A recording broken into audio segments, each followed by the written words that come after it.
পচা ইলিশ মাছ খাচ্ছ নাকি তুমি আবার? না ভাই, এই তো পচা ইলিশ। বিরিয়ানি বলে মানেই ফ্রেশ জিনিস। তাও তুমি বলছিলে পচা ইলিশ মাছ।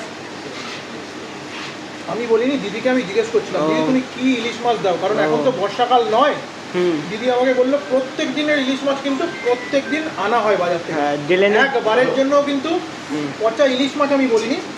আমি জিজ্ঞেস করেছি দিদিকে যে তুমি দিদি কি ইলিশ মাছ দিচ্ছ, একদম বর্ষাকাল নয়। একদম এটা হচ্ছে পচা ইলিশ মাছ না, আর ড্রেনের চলে যাও ইলিশ মাছ না। ড্রেনের জলে কি ইলিশ মাছ হয়? সব কিছু হয়। তুই কোথাকার কি ড্রেনের চলে বড়টা হয়, সেটা হতে পারে, কিন্তু ইলিশ মাছ কেন হয়? কাকার কাছে হয়। কার কাছে হয়? অরুণ কাকা।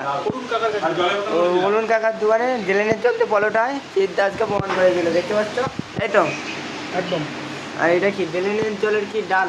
না নাকি না ভাই, একেবারে ফ্রেশ ডাল, ফ্রেশ একদম, গ্যারান্টি। টাটকা ডাল, গ্যারান্টি, টাটকা ডাল, গ্যারান্টি। ওই বাঘা জোটের ডাল মনে হচ্ছে এটা। না